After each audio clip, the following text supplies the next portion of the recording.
Antes de comenzar la entrevista, hemos preparado, como con todos los demás precandidatos del Partido Liberación Nacional, la siguiente nota.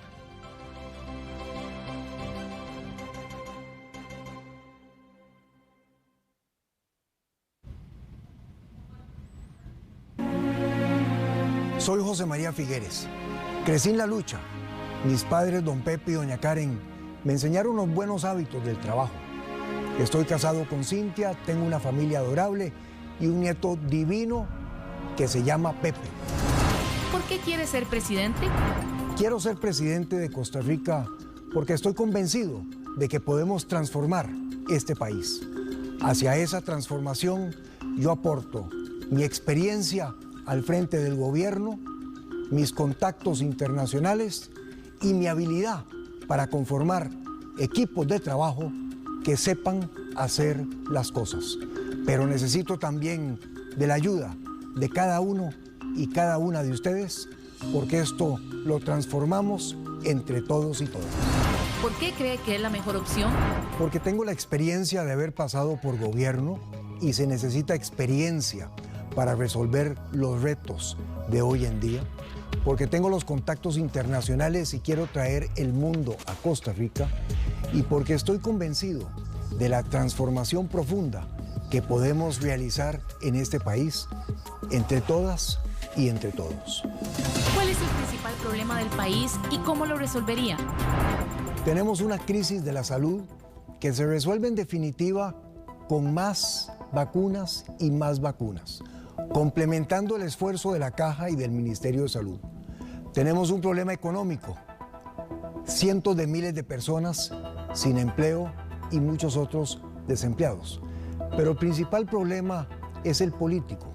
Perdimos la costumbre de escucharnos, de dialogar, de ponernos de acuerdo para buscar las soluciones. Yo le aporto al país la capacidad para poner de acuerdo a las personas y la capacidad de resolver nuestros problemas. ¿Cuál es su solución para crear más empleos? Con un potente programa de reactivación económica que está haciendo falta y que debemos de implementar de inmediato. Oportunidades de trabajo, aprovechando lo que son los regímenes de zonas francas y las condiciones nuevas que nos ofrece el mundo con el nearshoring, la nueva tendencia global de construir empresas y procesos productivos más cerca de los mercados importantes, en que Costa Rica entonces tiene una gran ventaja. Fomentando el emprendedorismo mediante un ecosistema que apoye a los emprendedores en este país y potenciando la economía social, las cooperativas, las asociaciones, otras formas de producción asociativa que pueden contribuir mucho más de lo que están haciendo hoy en día. Para todo eso necesitamos desentrabar el Estado y liberar las fuerzas positivas de tantas personas que quieren salir adelante.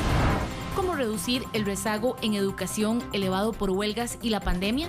Primero quiero agradecer a los docentes de este país porque ha sido muy difícil impartir clases durante el año pasado y también durante este.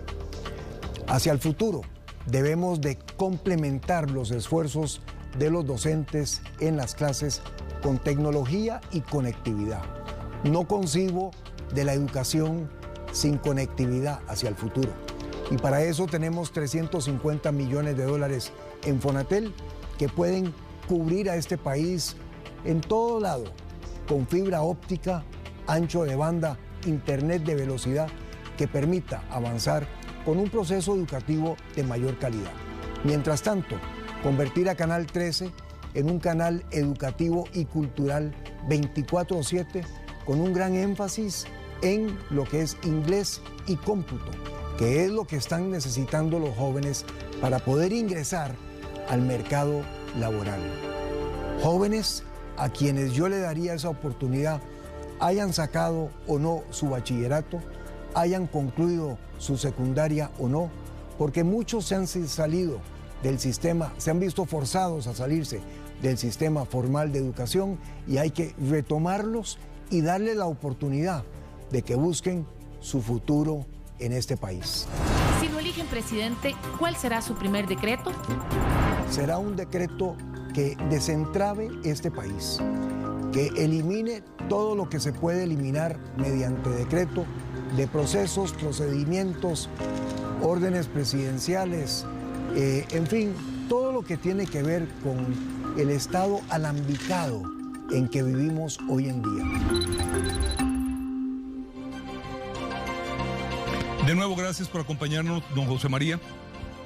Viendo esta nota anoche, me surgieron 4 preguntas pues muy puntuales viendo la nota. La primera es, usted allí habla de la seria crisis de salud que vivimos, que obviamente pues todos somos de sobra pues conscientes de eso.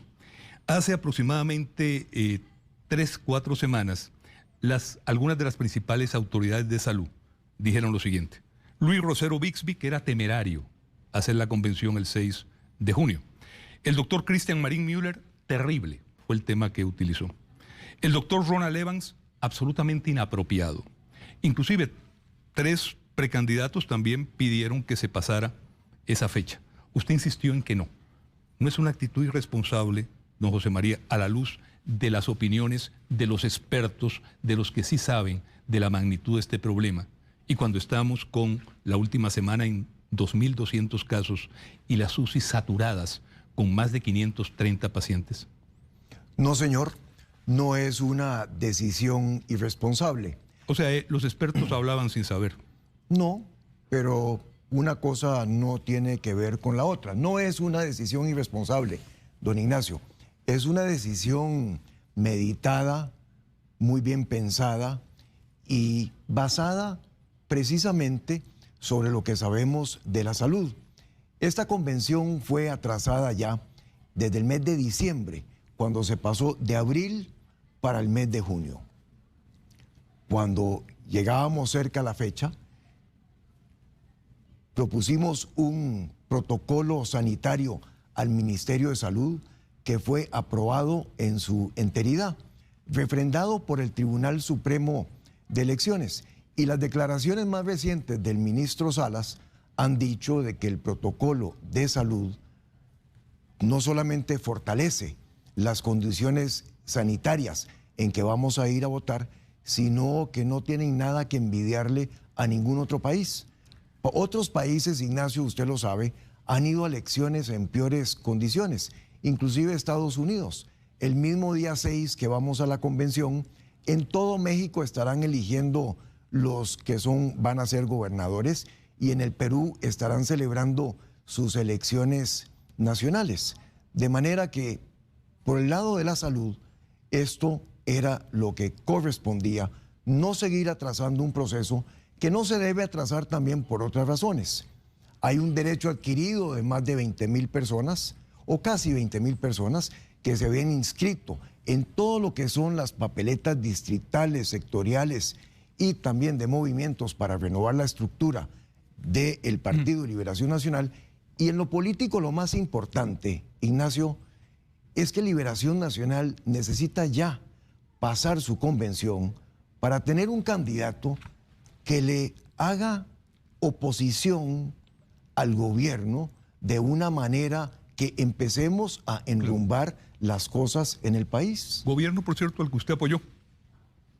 Usted manifestó su apoyo a don Carlos Alvarado semanas antes de la segunda ronda. Por supuesto, ante las alternativas que habían, esa fue mi decisión, como fue la decisión mayoritaria de todas y todos los costarricenses. De otra manera, no sería gobierno, pero también decepcionado profundamente por lo que ha sido un gobierno que, independientemente de las buenas intenciones con que hubiera llegado a ser gobierno, no ha sabido ponerle un norte al país, no ha sabido conducir las cosas del Estado de la mejor manera, nos tiene metidos en un problema en donde no han logrado conseguir el número de vacunas que se necesita y no han hecho nada por la reactivación económica que tanto necesitamos. De eso vamos a hablar. También viendo la nota, don José María, veía que una de sus principales preocupaciones, cómo no serlo,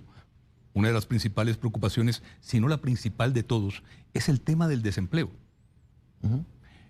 Y me fui anoche a buscar unos datos. Vamos a ver este gráfico que tenemos acá. En el caso del desempleo, cuando usted llegó al poder en el año 94 era 4.0. Cuando usted dejó el poder, subió a 5.3 el desempleo. Son cifras de la INEC. En números reales, don José María, cuando usted llegó al poder en el 94, había 51.000 desempleados en Costa Rica. Cuando usted dejó el poder, había 80.000. Es decir, subió un 60% el número de desempleados en sus 4 años de gobierno. ¿Por qué cree él en esta ocasión que sí va a hacer algo contra el desempleo? Tengo 2 preocupaciones. Una, el empleo, que ya la vamos a ver, pero no dejo de tener como una preocupación principal la salud, porque la pandemia va a continuar, necesitamos conseguir vacunas, necesitamos atender a las personas que no estamos atendiendo en la caja por atender la pandemia y necesitamos fortalecer las finanzas de la caja que se han caído. Ahora con respecto al empleo. Ignacio, del 94 al 98 operamos grandes transformaciones productivas en este país. Del 94 al 98 metimos a Costa Rica en el mundo de la tecnología. Trajimos a Intel. Después de Intel han venido más de 400 empresas en la parte tecnológica, que hoy en día tienen a más de 200.000 costarricenses trabajando en zonas francas. Pero del 94 al 98 también, como veíamos, aumentó en un 60% en esos 4 años de su gobierno el número de desempleados, que es el punto concreto. Sí. ¿Cómo creerle que en esta ocasión va a ser algo totalmente diferente? Porque tenemos mucho más experiencia, porque conocemos el mundo en el que hemos trabajado, porque las condiciones son diferentes, porque podemos aprovechar las condiciones de nearshoring, producir más cerca de los mercados, que es la gran tendencia de las empresas globales, porque podemos desde Costa Rica trabajar en empresas que están más allá de nuestras fronteras, gracias a la tecnología que podríamos implementar de una red 4.5G, que en un año podría estar cubriendo a toda Costa Rica, financiada con 350 millones de dólares que tenemos en Fonatel, y porque con el pasar de los años, Ignacio, he procurado también observar, estudiar y entender los milagros económicos de otros países, como Estonia, como Singapur, como Irlanda, como Israel. Hoy en día, Ignacio, vengo mucho mejor preparado para ser presidente de este país y para sacarlo adelante hacia una ruta de prosperidad basada en una economía verde, potenciada por energías limpias, respetando el medio ambiente, nuestros océanos, nuestras cuencas hidrográficas, pero muy ligada a lo que es un desarrollo económico puntero. Por cierto que los sectores ambientalistas lo han criticado mucho cuando usted dijo que era gastar saliva hablar de la aprobación del acuerdo de Escazú. Ahora que usted habla de la importancia de la defensa del medio ambiente. Bueno, Ignacio, yo pienso que mis credenciales en el campo del ambiente a lo largo de toda mi vida están más que requete comprobadas. Cuando estuvimos en gobierno elevamos a rango constitucional en el artículo 50 de la Constitución Política el derecho a un ambiente sano, aprobamos la Convención de Biodiversidad, la de Cambio Climático, innovamos con un esquema que no existía en el mundo de pago de servicios ambientales. Con Richard Branson fundé el Carbon War Room, después fundamos Ocean Unite, he sido miembro de la Comisión Global del Océano. Mis credenciales ambientales están más que comprobadas. En el caso del acuerdo de Escazú, por supuesto que todos estamos a favor de cosas que fortalezcan nuestro posicionamiento internacional en el campo del medio ambiente, pero tampoco podemos ir en contra de asuntos que manda nuestra Constitución. Y por lo tanto, para poder ir adelante con eso, habría que arreglar esas cosas. Otro tema que me surgió viendo la nota que pasábamos al inicio, don José María. Usted habla de eliminar la pobreza extrema en nuestro país, que por cierto fue también otra promesa que hizo Luis Guillermo Solís, que obviamente no cumplió. Él decía expresamente: voy a eliminar la pobreza extrema. Usted está obviamente al tanto de cuántos costarricenses hay en pobreza extrema en este momento. Hoy en día el país tiene un 30% de la población en pobreza, 1.520.000 personas. ¿En pobreza extrema? El 7% de ese monto. Que representan casi medio millón de costarricenses. Un poquito menos, más cercano a 450 que a medio millón. 435.000 nada más para que seamos exactos, Ignacio. No, tiene usted toda la razón. 435.000. El punto al que voy, y volvemos de nuevo a su administración del 94-98. En su administración del 94-98, la pobreza estaba en 20-21% en el 94 y usted lo dejó en 20-21% en el 98. No varió para nada. Como no ha variado para nada ese vergonzoso 20% de pobreza que ha sufrido el país, salvo, obviamente, con el aumento terrible y desgarrador de los últimos meses. Pero usted habla de eliminar la pobreza extrema. Sin embargo, en su gobierno, la pobreza se mantuvo igual durante los 4 años, 20%. ¿Cómo creerle ahora? Porque yo pienso, Ignacio, que a como van cambiando los tiempos, nosotros deberíamos de tener la flexibilidad para cambiar nuestras políticas. El país hoy en día invierte 600.000 millones de colones en el combate de la pobreza a través de 22 instituciones con más de 40 programas. Obviamente, esa estrategia que hemos seguido a lo largo de los últimos años no ha dado los resultados que hubiéramos querido. Y por lo tanto, lo que tiene que suceder, lo que corresponde, es cambiar esa estrategia. Hoy en día, yo estoy convencido de que redireccionando los 600.000 millones de colones que invertimos en el combate de la pobreza, nosotros prácticamente podemos garantizarle, ciertamente a todas las familias que viven en pobreza extrema, pero a mucho más, un ingreso mínimo familiar que les garantice el accesar entonces a oportunidades en la vida. Hoy en día, Ignacio, en el decil, en el 10% de menor ingreso de este país, hay 600.000 personas que están viviendo con 40.000 colones al mes cada una. Eso no es moral, no es inhumano, ético y no es sostenible. Y por lo tanto, pasar los programas sociales a garantizar una renta mínima es lo que corresponde. Y para esos cambios, yo me siento hoy en día mucho más preparado, con más experiencia, habiendo visto lo que están haciendo en otros países y capaz de tomar las acciones que nos lleven en esa dirección. Lo que sí es una realidad es que durante los 4 años de su gobierno el desempleo en números reales aumentó un 60% y la pobreza se mantuvo igual, no hubo mayor cambio. Bueno, usted lo que apela ahora es a la experiencia que ha logrado en estas décadas y a las enseñanzas que esos 2 fracasos les pueden haber dado. Mire, Ignacio, en eso yo pienso que uno tiene que tener la humildad para aprender de los errores y también de los aciertos. Y yo en eso he procurado a lo largo de mi vida aprender de ambos. Claro. El fracaso de la política social que usted menciona no es un monopolio de mi gobierno. No, definitivamente. Es la política social que el país ha venido siguiendo durante los últimos 25 años. Más. Muy parecida a la política social imperante en el mundo y que hoy en día necesitamos y vamos a cambiar. Vamos a ver para futuro y vuelvo a la nota que vimos al inicio, don José María. Usted habla de que creció en la lucha.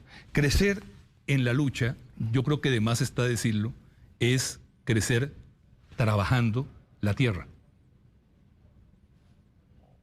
En gran medida.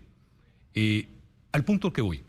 Un gran analista, Víctor Umaña, publicó hace algún tiempo, un par de meses, un artículo que yo creo que es de lectura obligatoria, que se titula El sesgo antiagrícola. En él habla de que el 24%, el año pasado, a pesar del año de pandemia, el 24% de las exportaciones de bienes fueron bienes del sector agrícola. También habla de que el 13% de la población económicamente activa está en el agro.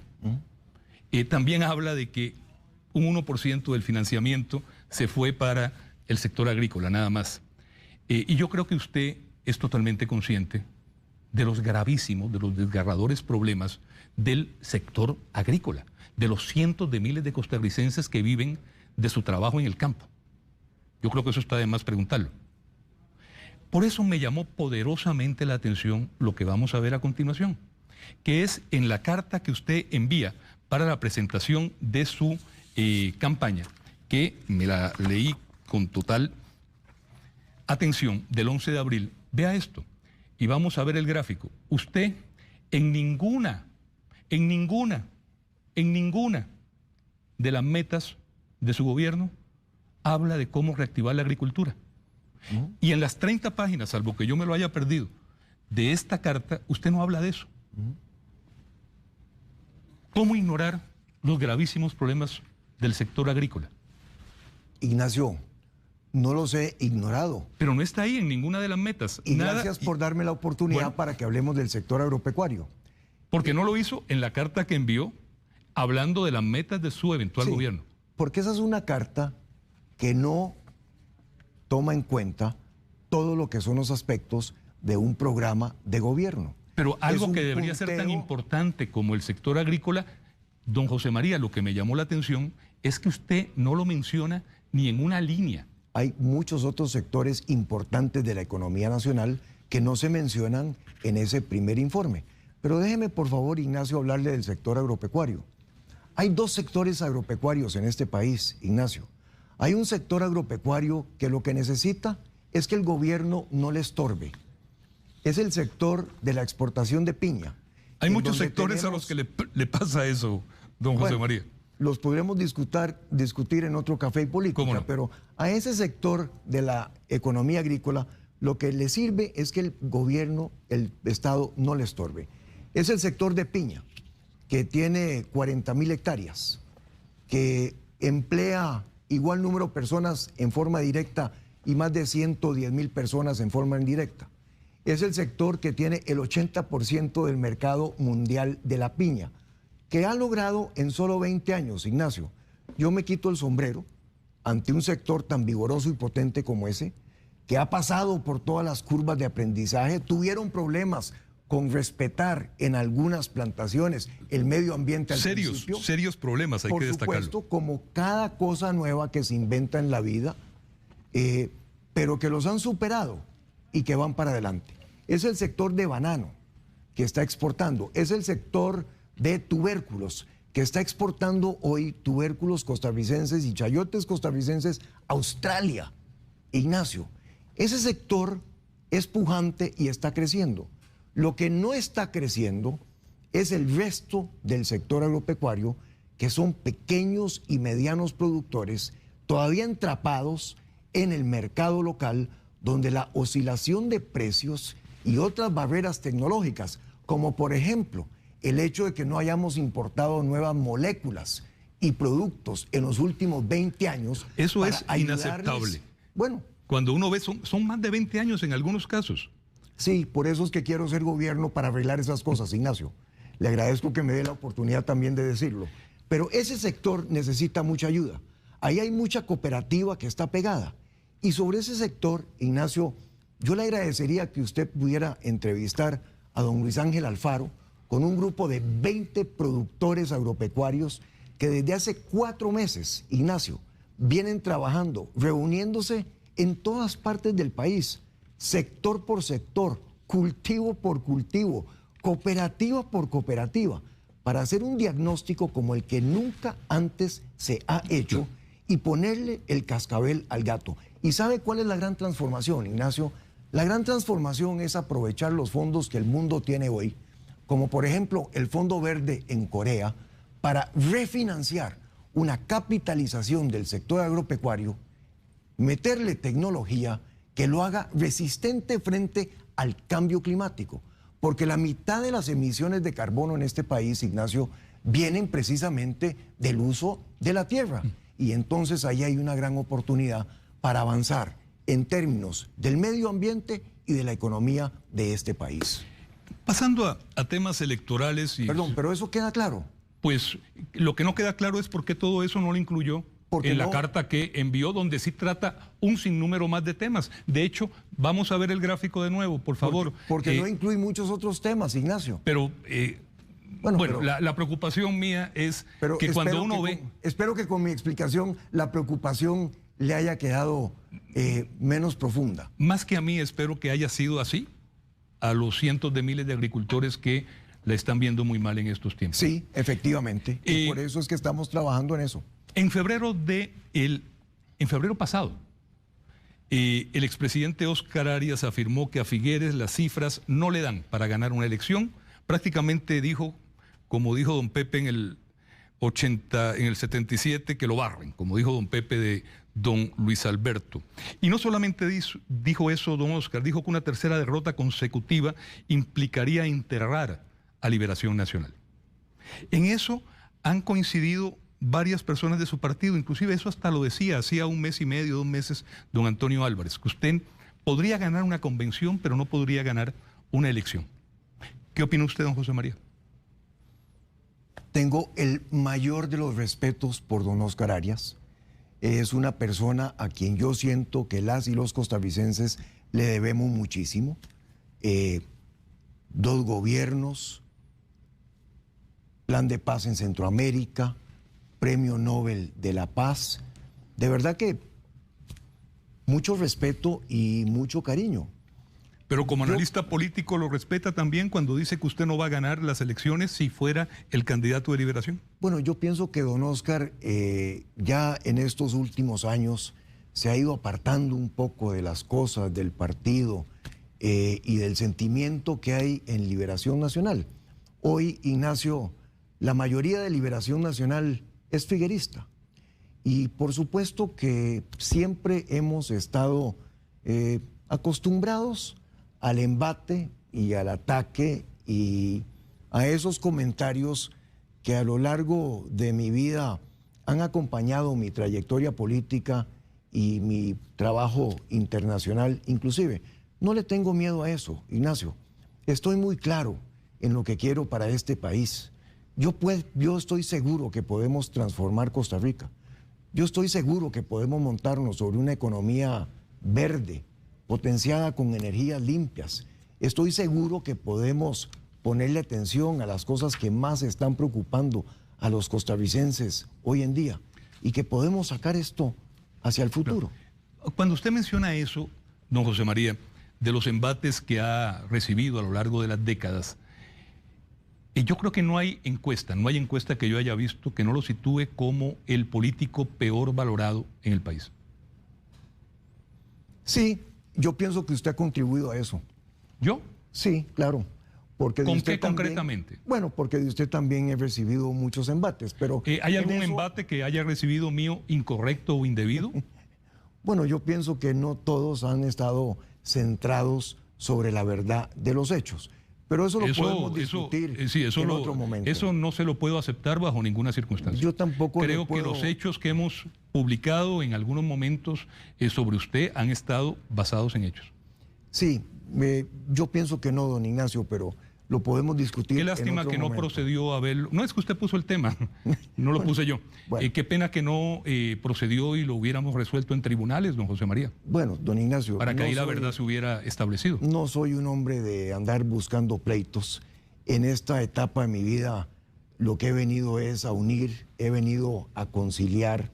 Me parece que las diferencias que se hayan tenido en el pasado deben quedarse ahí y que son, por grandes que hubieran sido, pequeñas cosas comparadas a los retos y a los problemas que hoy en día tiene el país. Pero volviendo al punto. Yo pienso entonces que ahí es donde deberíamos de estar viendo, Ignacio, a ver cómo hacemos equipo en este país, cómo dejamos las rencillas del pasado a un lado y avanzamos.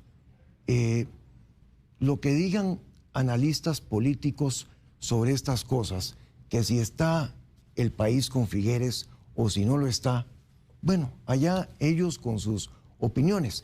Lo que no recogen esos informes es que hoy en día, mayoritariamente los costarricenses ven a Figueres como el próximo presidente de la República.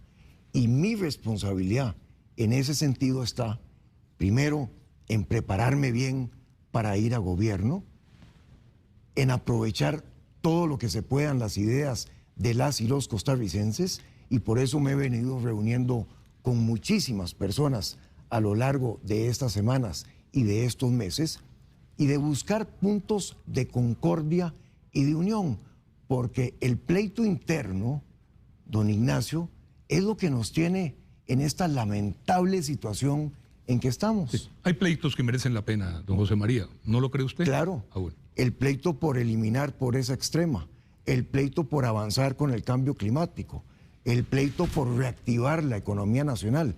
Esos son los pleitos que merecen la pena, no los otros. Don José María, ayer en esa misma silla, don Carlos Ricardo Benavides dijo, la convención pasada tuvo una asistencia de 431,000 liberacionistas.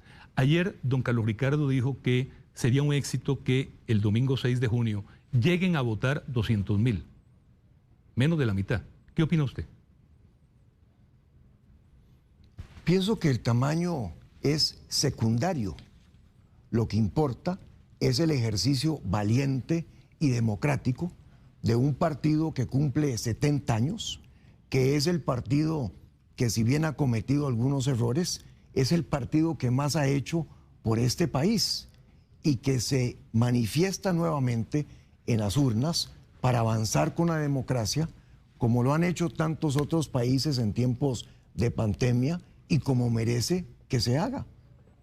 A un eventual gobierno suyo, en el caso de que ganara la convención, en el caso de que ganara la elección nacional, ¿traería gente de otros partidos, don José María? En mi gobierno, la gran base será la base liberacionista, porque Liberación Nacional es el partido que tiene a las personas más capacitadas, con mayor experiencia de gobierno, habiendo hecho más por este país que ningún otro partido.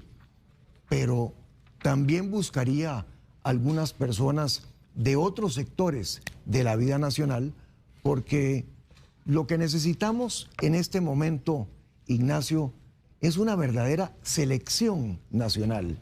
Es lo mejor de lo mejor. Caminamos sobre el filo de la navaja, en la salud, en lo económico.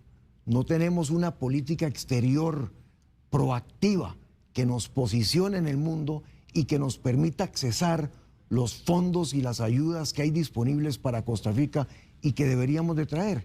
Y por lo tanto, en la conformación de una selección nacional caben también personas que vengan de otros sectores. Yo buscaré esas personas y conformaré esa selección nacional. Don José María, hemos hablado del tema de pobreza, del tema de desempleo, del tema agropecuario, del tema de medio ambiente. En el caso concreto de reactivación económica, que es un tema que, como usted muy bien sabe, cuando vemos todos los negocios que han cerrado, obviamente el desempleo, lo que incide eso en pobreza, estamos ya un poco contratiempo, pero usted nos podría mencionar 2 o 3 de las principales medidas para reactivar nuestra economía, las más concretas en un eventual gobierno suyo. Sí, con gusto. Hay algunas medidas directas, Ignacio, y hay algunas medidas de apoyo indirecto. Entonces, en lo directo, potente programa de atracción de inversión extranjera, un clima de confianza en el país para que haya inversión nacional. A la par de eso, un ecosistema para apoyar emprendimientos que no lo tenemos hoy en día, y la activa participación de la economía social, que tiene un papel mucho más importante que jugar en este país, cooperativas, asociaciones solidaristas, asociaciones de desarrollo, que pueden ayudarnos a conformar mucho trabajo rápidamente. Apoyos indirectos. Tenemos que desentrabar el país, hay que hablar con los bancos, porque no están apoyando lo que es la producción nacional, hay que avanzar con la tecnología y conectar este país, porque esa es una herramienta de educación, de salud y de trabajo en el futuro, y eso hay que hacerlo rápidamente. Por eso es que quiero aprovechar este último año del gobierno del presidente Alvarado para que a partir del 7 de junio por la mañana, como candidato de Liberación Nacional, si las y los liberacionistas me eligen, podamos empezar a trabajar. Don José María, lo hemos hecho y lo seguiremos haciendo con los demás precandidatos. Para terminar, a todos les daremos pues un minuto para un último mensaje que usted quiera dar. Pues yo quiero... Perdón, adelante. Gracias, Ignacio. Yo quiero pedirle a las y a los liberacionistas que por favor vayamos a votar. Que la primer consideración el 6 de junio sean las condiciones sanitarias. Que respetemos el protocolo sanitario que aprobó el Ministerio de Salud y el Tribunal Supremo de Elecciones para que tengamos una participación democrática con 0 contagios que nos vayan a afectar. Quiero pedirles que por favor también reflexionemos sobre el voto que vamos a emitir. Yo quiero ofrecerles con respeto mi experiencia de gobierno, mi vida de trabajo nacional e internacional, para que sigamos uniendo a Liberación Nacional como lo he venido haciendo y lo seguiré haciendo ahora y después del 6, y después unamos a la familia costarricense para poner a este país sobre una senda de progreso hacia una gran transformación, construyendo un milagro costarricense, porque Costa Rica merece ganar. Les vamos a recordar, Jason, por favor, si me puedes poner el dato de la página, aquí está, donde se pueden conocer con mayor detalle las propuestas del precandidato José María Figueres, www.figuerescr. Allí usted puede llegar y ver, pues, con más detalle propuestas y sugerencias. Señor. Y además, firmar la adhesión en esa página. Ah, también va a pedir. Te invito, Ignacio. Oiga, después de que ya se viene a pelear aquí conmigo, me está pidiendo que le Ignacio, dé cuál adhesión. Yo no me peleo con usted, no me peleo con nadie, no vengo en esa actitud. Viene a hacer reclamos del pasado. Ah, no, eso fue lo que hizo. A decir que está bien. Si no hay ningún problema. No tiene eso ningún problema. Bueno. Vengo a unir este partido y a unir este país. Nada más una última cosa, y es que me lo piden los productores, lo estamos haciendo con todos los candidatos. ¿Cuál es la proyección de participación que tiene José María Figueres para la convención del 6 de junio? No tengo una proyección. ¿Cree que va a ser la mitad? Sé que va a ser amplia. ¿Pero jamás cree que supere la de hace 4 años? No, la convención de la vez pasada, Ignacio, fue la convención más votada del Partido de Liberación Nacional. Entonces, usar eso como un punto de comparación... No, lo uso como punto de comparación porque es la última y en la que también usted estuvo. Yo le agradezco, pero son condiciones completamente diferentes, todas y todos las comprendemos. Lo que sí es cierto es que me parece que el partido ha hecho un enorme esfuerzo. Vamos a tener más de 900 centros de votación en todo el país, casi 2.000 mesas para ir a depositar el voto. 19.000 personas, casi 20.000 que se han inscrito en papeletas. Solamente Liberación Nacional tiene esa capacidad en este país. Don José María, gracias por habernos acompañado hoy. Lo esperamos el próximo jueves en el debate. ¿Y el 7? ¿Y el 7? ¿No quiere entrevistar usted al candidato de Liberación Nacional? Mire, y desde ya me da la entrevista en el caso de que usted gane. Pero, Ignacio, por supuesto, con muchísimo gusto. En el caso de que usted gane, puedo contar con la entrevista el 7 en la mañana en la primera edición. Ignacio, no tiene que ponerle tantos calificativos. Si las y los liberacionistas así lo desean y me eligen su candidato, que será una gran honra y un gran honor, con muchísimo gusto estaremos aquí con ustedes. Bueno. Tengo algunos compromisos ya con prensa para la pura mañana del 7, pero inmediatamente después de eso, con mucho gusto. Como dirían, es una cita. Sí, tengo que hacer el sí. Si gana usted la convención del 6 de junio. No se preocupe. Yo no puedo darlo por un hecho. No se preocupe, don Ignacio. Don José María, gracias por habernos acompañado. Le agradezco mucho que haya estado con nosotros. Gracias, Ignacio. Gracias, amigas y amigos. Vamos a una pausa y continuamos aquí en Telenoticias, nuestra edición matutina.